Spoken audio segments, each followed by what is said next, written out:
What's up, investors? It's the Russian dude. Over the past weeks, there has been a significant escalation in the efforts to draft citizens into the military service, particularly in Moscow. Previously untouched, this city was considered sacred in terms of not mobilizing people from the capital of Russia. Putin always knew that if there are meaningful protests in Russia, they can only happen in Moscow or maybe in St. Petersburg. These are the cities which will be in the center of attention of the Russian and especially international media. That is precisely why, until recently, he tried to avoid mobilizing people from Moscow. The idea was to fight the war with the hands of Russians from distant regions and to keep Muscovites as happy as possible, so they just keep living their routine lives and don't ask questions. But it looks like that something changed recently. Young men were literally grabbed from the streets and forcefully dragged into enlistment offices. Something is most certainly brewing inside Russia. To make things even more speculative, Putin recently used the ballistic missile for the very first time in the war against Dnipro.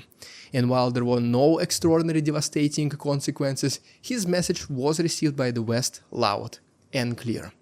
So today, let's talk about these escalatory events which happened in Russia.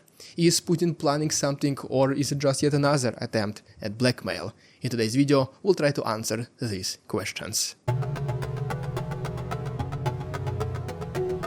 A couple of weeks ago, a noticeable shift occurred in Russia's approach to conscription. Authorities began conducting widespread raids to detain individuals eligible for military service. These operations are not isolated incidents, but appear to be coordinated efforts between the Ministry of Defense, the police, and other governmental departments. Conscripts are being caught near their homes, on the streets, and even in the subway stations. And once detained, they are taken directly to police stations or draft offices, from where they are swiftly dispatched, guess where? Right to military units. This is especially relatable to those who previously got a visit from the military representatives, but avoided the conscription in one way or another. Probably because military representatives, they already know where a person lives, and so they take into consideration their previous mistakes, which allow the potential draftees to escape. This time, they just grab the people, don't ask questions, and just bring them to the nearest enlistment office.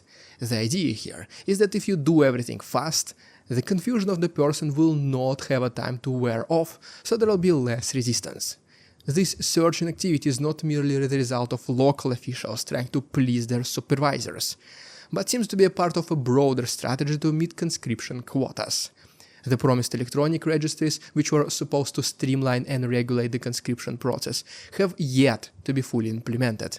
Instead, authorities are relying on more traditional, aggressive and immediate methods to locate and detain conscripts. Almost like a real-life kidnapping. In Moscow, the situation is particularly dire. Summons are being dispatched through the government websites and via SMS messages. The city's military recruitment infrastructure has been optimized, consolidating district military enlistment offices into a single, more efficient entity. Multifunctional centers are now being utilized to identify and apprehend conscripts, often employing facial recognition technology. I mean it, facial recognition. Does it give you the 1984 Big Brother vibe already? Because it should. Since June, there has been a notable increase in coordination between the military commissariat, city government and police forces, resulting in highly targeted raids. It is now obvious that they were preparing for this. They did not touch Moscow for a very long time, trying to relax its residents so they are unaware of an immediate danger that is constantly present there, just like in obviously any other Russian city. One question remains open though. Why this new mobilization effort so heavily prioritizes Moscow? Putin did everything possible in the past to avoid this particular city, and now it almost solely provides the numbers of new Russian soldiers. Could it be because Putin now wants to show the residents of the capital that the real war is coming, that Ukrainians are dangerous?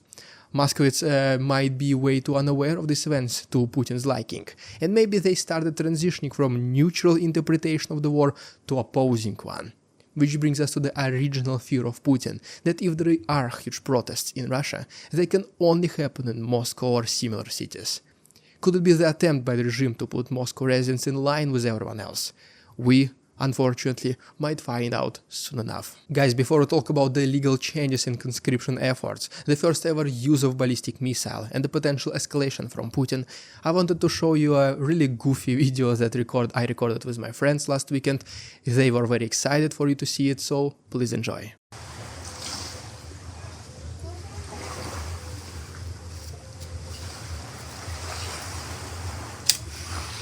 Wow, such an extraordinary and slim wallet. The material is absolutely amazing. It is so smooth and sturdy. Feels incredible just holding it in my hand. And take a look at that. Holds every single card I need. Debit cards, credit cards, driving license, health insurance card, everything. Nah, it's too good for this guy. I better steal it for myself.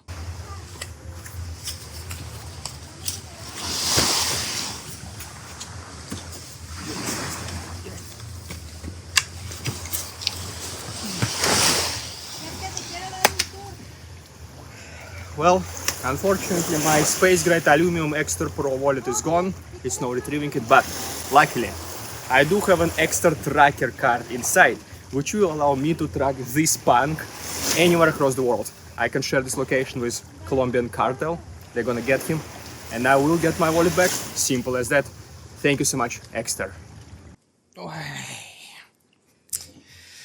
So yep, got my wallet back thanks to this finder card. The punk did not know I had it in there, so I was able to track him, and unfortunately for him the cartel got there first. But anyways, I'll never stop being surprised how ridiculously good these wallets are. Space grade aluminum or the ones made out of high quality pristine leather, which only get better as the time passes. And guess what? Extra also runs a Black Friday promotion, and you guys, you can use my link down below and use code DUDE during checkout to get up to 55% discount. That's more than half of the price. The promotion ends soon, so please hurry up. It is always a big pleasure for me to collaborate with Exter. All my friends already have their wallets. So once again, thank you so much Exter for sponsoring this video, and now back to the program. In the past, conscripts in Russia had certain legal avenues to delay or avoid military service. By appealing to higher commissions or taking legal actions, individuals could effectively buy time, sometimes extending beyond the conscription period. This tactic often forced military authorities to restart the conscription process from the very beginning, providing a legitimate method for conscripts to avoid immediate service. This is assuming the draftee was already caught. But there are also multiple other ways to avoid military people visiting your house altogether, such as the continuation of higher education, claiming health problems, being the sole supporter of the family, and so on. However, significant legal changes have altered this landscape. In January 2022, 1 month before the war, an order from the Minister of Defense, Order number 400, was removed from the system. This order previously mandated the cancellation of any draft board decision based on the conclusion of the conscription period. Its removal means that conscription decisions no longer expire at the end of draft period, eliminating a key method conscripts used to avoid service. Then in April 2023, legislative provisions that protected conscripts from being sent to the army while they had ongoing legal appeals were also removed. Now, military enlistment officers have the authority to enlist individuals immediately after a conscription decision is made, regardless of any pending legal challenges. Courts may still be petitioned to delay conscription until a legal decision is reached, but such requests are frequently denied. I mean, what a surprise here, right? Were any of these changes discussed or presented in the media? Well, none at all. They might have been briefly mentioned in like 4 AM news, but not too many people knew that these changes were already put in place. Very frequently, when young men are caught, they try to weave their way out using the pre-2022 reasoning. Like, I can avoid going and I will only face a fine. Okay, I'll just pay, no problem. Or you can't send me straight into the military without letting me inform my family. Well, now the phones are taken right away, and somehow this is within the borders of a new law. The law which 99% of men never heard about being adopted. These changes effectively nullify many of the legal protections and strategies that conscripts previously relied upon. Even if a conscript wins a lawsuit against the military enlistment office, they may only receive this news after already being induced into a military unit. Police raids are indiscriminate regarding an individual's legal actions. Whether a conscript has appealed or not, they can still be forcibly taken to assembly points. Just after the fact, we can see that the regime of Putin was preparing for these events a long time in advance. The laws were changed in silence years ago. The addresses were collected, the medical history was acquired, and the detaining strategies were carefully practiced. As a result, the biggest conscription wave has swept over Moscow. And it might be just the beginning of Putin's next step in his evil plan, because it looks like it was not the only one. Under Russian law, the decision to deploy nuclear weapons rests solely with Vladimir Putin. This unilateral authority is not bound by any checks, balances, or procedural safeguards. There are no formal events or triggers required for him to make such a momentous decision. And I mean, sure, there are several so-called nuclear briefcase keys which need to be simultaneously used by the President, the Minister of Defense, and the Chief of the General Staff. But, I mean, come on, who of them is going to stop Putin if he really decides to proceed with the nukes? But luckily, I guess, in some way, Putin has shown a real interest in self-preservation. Unlike individuals prone to self-destructive behaviors, Putin appears to be someone who meticulously plans for longevity and survival. He knows that if Russia uses nukes, it will trigger the response from other nuclear states, mainly America, inevitably leading to the nuclear Armageddon. If he wants to destroy the entire world, he should be prepared to go with it, which he is not. He loves his life above anything or anyone else. This love is only equal to his love of power. Over the last 25 years, he has consistently avoided actions that would jeopardize his own life. He has the best medics around him, who have to work to the best of their abilities out of the fear of falling out of the window. Putin exercises, he plays hockey and almost never drinks. So unless some external event happens, he is here with us for quite some time. However, the unpredictability of his inner thoughts leaves the world in uncertainty. The most recent one is the very first use of the ballistic missile at Dnipro. The consequences were not extremely devastating, but it rather served as a message from Putin to the West and Ukraine. It was not the message that Russia has ballistic missiles, everyone already knew it. It was the message that we can and we will use them if provoked. This particular one is called Oreshnik, and it can be equipped with the nuclear warhead. The attack on Dnipro obviously did not carry this devastating charge. The Russian political system lacks the mechanism to deter or prevent a nuclear strike should he decide to initiate one. While the probability remains low, the mere possibility cannot be dismissed. If such a catastrophic decisions were made, it would likely not be a direct result of Ukraine's actions or those of its Western allies. The invasion of Ukraine itself was not provoked by any immediate threat. Global leaders were, in fact, attempting to please Putin to prevent conflict. The pattern suggests that Putin acts on his own calculations, largely independent of external pressures or provocations. He always has an evil plan that he meticulously follows, and he mastered the subtlety of executing the steps without triggering any alarms. When bad things do start to happen, it is already too late to do something about them. And looking back, these seemingly insignificant changes finally start to make sense. This is the biggest danger of Putin. But you already know that Putin has a history of issuing dire warnings and engaging in scaremongering tactics and then almost never fulfilling his promises. His recent address, or better say another threat, was delivered from the very same office where he declared war. And it was designed to evoke fear and uncertainty. The carefully staged appearance aimed to project dedication and confidence.